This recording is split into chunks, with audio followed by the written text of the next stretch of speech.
लेकिन समझ नहीं आई हमें। फिर भी छूटते ही फिर वही काम शुरू कर दिया। और फिर कहते हैं बोला पानी की खेती तो मारोड़ी पानी से ही सुधरेगी, फिर वही काम। गलत तरीके हैं, फिर वही गलत तरीका अपनाना नहीं। संत कहते हैं अब तो सोच समझ के न चाल, गलती में भैया बनी सो बनी। जो गलती में हो गई उसको भूल जाओ, अब सोच समझ के चलो। वो वक्त हमारे पास है सोचने का, समझने का। इंसान का चोला मिला है। अपनी तुलना करके देखो, दुनिया के 84 लाख के जीव जंतु पशु पक्षी जितने भी हैं, हम सबसे उत्तम हैं। इंसानों में भी सबसे उत्तम है। हमारे ही भाई बंधु देखो, कई बेचारे अंधे हैं, कोई लुल्ले हैं, कोई लंगड़े हैं, कोई गोरा है, कोई काला है, लेकिन सही तो वो है जो गुरु के रंग में रंगा गया। ये रूप हुसन धन दौलत कोई नहीं देखता, प्रभु हृदय का प्यार देखता है, पवित्रता देखता है, शुद्धता देखता है। और वो शुद्धता ना तीर्थों में मिलेगी, ना व्रतों में मिलेगी, ना आरती उतारने में मिलेगी, ना धूप दीप बत्ती जलाने में मिलेगी। वो आपको मिलेगी नाम की भक्ति करने से। नाम की भक्ति की जुक्ति सतगुरु से मिलती है। और सतगुरु उसका बखान बड़े सहज में करते हैं उसको। इसीलिए हमारे राजा सोमवत में स्वामी जी महाराज ने कही ना कि उसको 8 वर्ष का बच्चा भी 60 वर्ष का बूढ़ा भी आराम से उसको अपना सकता है, कर सकता है। कभी ना सोचो कि मेरे से नहीं हो सकता। हर इंसान वो काम कर सकता है। सुखी होना चाहते हो, अपने सोच से, अपने विचार से और अपने कर्मों से दुखी होते हो। अगर सुखी होना चाहते हो तो अपने कर्म, विचार और अपना कर्तव्य पूर्ण रूप से ठीक ढंग से निभाओगे, आप खुद ही सुखी हो जाओगे। सुख कहीं बाहर से नहीं आता। सुख दुख सब हमारे अंतर से पैदा होते हैं, हमारे विचार से पैदा होते हैं। विचार से हमारा कर्म बनता है। कर्म हम अपने इंद्रियों के द्वारा, कर्मेंद्रियों के द्वारा और ज्ञानेंद्रियों से करते हैं। लेकिन जब गुरु का ज्ञान मिल जाता है, मन उसमें लगा देते हैं, तो हम अपना कर्म सुधार लेते हैं। कर्म सुधार लेता है वो जीवन सुधार लेता है। कर्म जो बिगाड़ लेता है वो जीवन बिगाड़ लेता है। तो इसलिए दूसरी चीज आई कि गुरु की शरण लेके अपने कर्म को सुधारो। कर्म के सुधार के लिए बहुत अच्छी अच्छी चीजें, संगति नेक इंसानों की करो। दुष्ट आदमियों की संगति कर लोगे, तुम्हारा कराया 2 मिनट में नाश कर देंगे। क्यों? कि सोचने की बात है, एक चीज बनाने के लिए तुम्हें कितनी मेहनत करनी पड़ती है। एक चीज जब बनाते हो कितनी चीजें। अब ये शेड बनाने के लिए देखो क्या क्या काम करने पड़े होंगे। पैसे की जरूरत पड़ी, इसके लिए लोहे की जरूरत पड़ी, मिस्त्री ने काम किया, जाके ये चीज़ कहाँ से ले आए, कितने दिन में जोड़े, इसके बनाने में 6 महीना लग गया। और अब अगर तुम्हें इसको तोड़ने के लिए कहा जाए 1 हफ्ते में सब तोड़ के भगा दोगे। किसी चीज़ को बर्बाद करने के लिए टाइम नहीं लगता, आबाद करने के लिए बड़ा टाइम लगता है। दुर्गुण अपने आप इस तरह से आ जाते हैं, लेकिन अच्छे गुण अपनाने के लिए आदमी को बहुत मेहनत करनी पड़ती है। उस मेहनत के लिए भी आदमी को हर प्रकार से सतर्क रह के करना पड़ता है काम। नहीं तो थोड़ी सी भी लापरवाही होती है, वहाँ किया कुआया सब नष्ट हो जाता है। संतों की शरण में जाके सारा अपना आप जो भी है वो गुरु के ऊपर छोड़ दो। गुरु के ऊपर छोड़ देने का ये मतलब नहीं कि रोटी भी छोड़ दी कि गुरु खिलाऊंगा तो खाऊंगा, नहीं। गुरु के ऊपर छोड़ने का मतलब है कि जो भी कोई कार्य करते हो उसमें गुरु की आज्ञा तलाश करो। गुरु ने जो ज्ञान दिया है उसमें कोई हमारे लिए ऐसी बात तो नहीं बताई कि गुरु के बताए हुए काम के विरुद्ध हम काम करते हैं या वो निषेध कर्म करते हैं जिसको गुरु ने कहा कि ऐसा ना करो।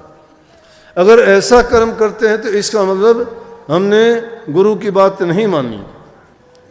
क्योंकि अपना मन जब तक गुरु के मन के अधीन नहीं करोगे तब तक तो ये दुख यूं ही भोगने पड़ेंगे। तब तक ना कोई भजन बनेगा, न सुमन बनेगा, ना कोई अभ्यास बनेगा। गुरु की शरण में जब गए हो तो अपना तन मन धन हर प्रकार से गुरु के समर्पित हो जाओ। और समर्पित होने का मतलब होता है कि आदमी अपनी मन से कोई काम ना करे, अपनी इच्छा से कोई काम ना करे, हर चीज में गुरु की मौज और तलाश करे। अब कई बार देखा जाता है सत्संगी गलत तो काम कर देते और कहते गुरु की मौज है, भाई गुरु की मौज कहाँ हुई? दोस्ती ये मौज तेरी है, तू करता खुद है, नाम गुरु का लगाता है, गुरु कहता है कि गलत कर कोई। बोला ना, गुरु की मौज है ये। गुरु की मौज अगर होती तो गुरु तुझे स्पष्ट कहता।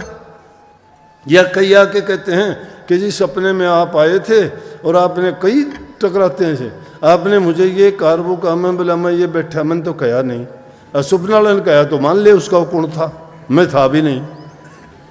ये बात है, ये बहानेबाजी क्यों लगाते हो? साक्षात जो तुम्हारे सामने बैठा है और वो तुम्हें बात बताता है, उसको तो इग्नोर करते हो, उसकी ओर तो ध्यान ही नहीं करते।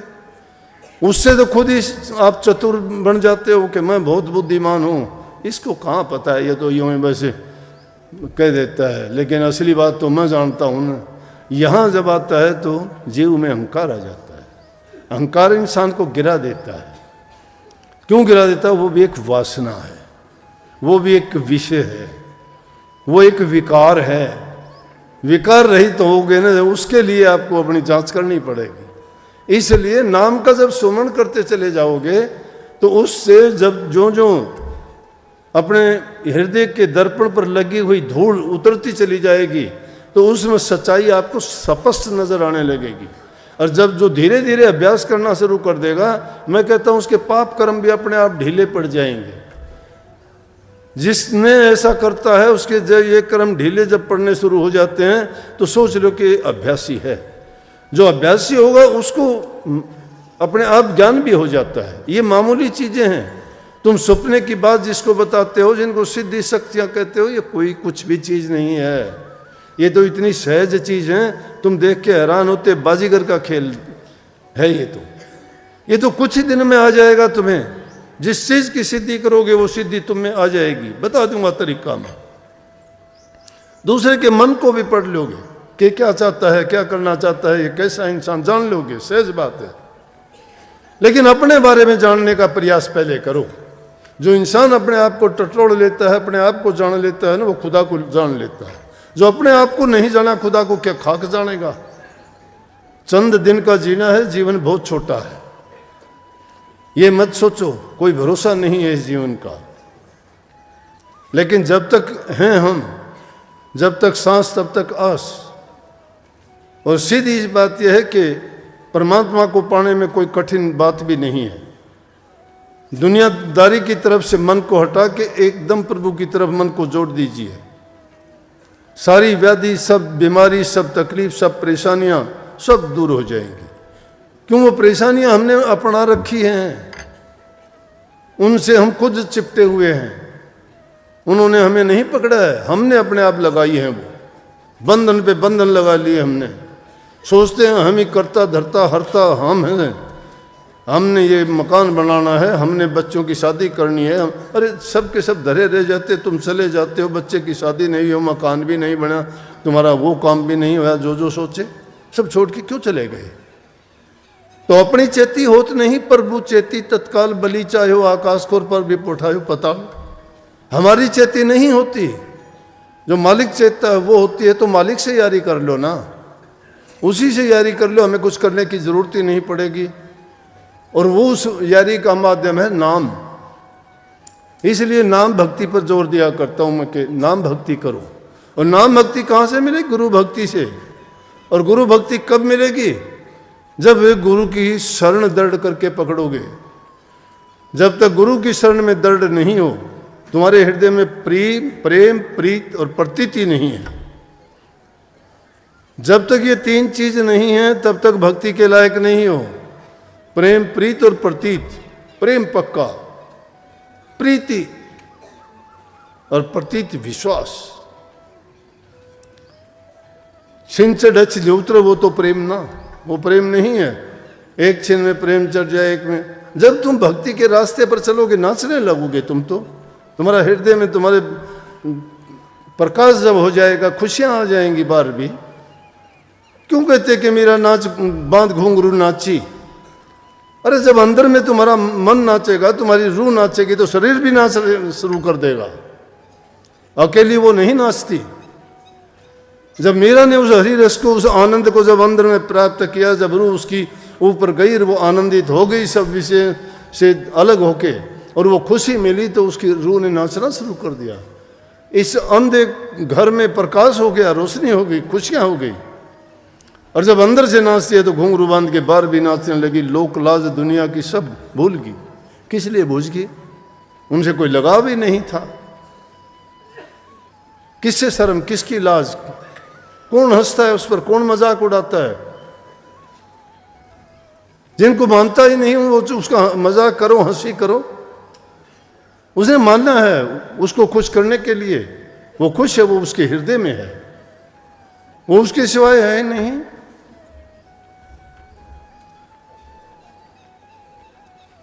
प्रेम जगाओ हृदय में। प्रेम कभी टूटता नहीं है, बहुत दर्द होता है, किसी भी हालत में जुदा नहीं होता। कबीर साहब कहते प्रेमी के मैं कर बिकूं और दे न सकूं मैं मूल, कि मैं प्रेमियों के तो हाथों बिक जाऊंगा लेकिन उसका मूल मैं अदा नहीं कर सकता। जो प्रेमी प्यार करते हैं, प्रेम करते हैं, प्रेम भक्ति के रस को कहते हैं, वो आत्मा से होता है। आत्मा को आनंद प्राप्त होता है। सुख दुख तो शरीर के हैं। आत्मा आनंद को प्राप्त करना चाहते हो तो नाम में उतरो, भक्ति में उतरो। भक्ति में उतरोगे तो अंदर में प्रवेश करो। बाहर नहीं है वो चीजें। बाहर की चीजें तो देखते हो, ये सब झूठा है संसार। अंदर में जब प्रवेश करोगे, जिसमें तुम 10वां द्वार कहते हो, 10वीं गली कहते हो, 10वां दर्जा कहते हो, उसमें जब पहुंचोगे तो उस दर्जे पर पहुंचने से पहले ये सारी चीजें नीचे रह जाती है, पीछे छूट जाती हैं। और उस द्वार पे पहुंचने पे आपको एहसास हो जाता है कि हाँ मैंने कुछ प्राप्त कर लिया है, लेकिन गिरावट वहाँ भी है। परंतु जिन्होंने सतगुरु की लड़ सच्चे हृदय से जोड़ी हुई है, वो सूक्ष्म रूप में सतगुरु अंग संग रह के उन रूहानी दर्जों में उनके साथ चलते हैं। गिरने नहीं देते उसको, गिरते हैं तो भी उठा लेते हैं।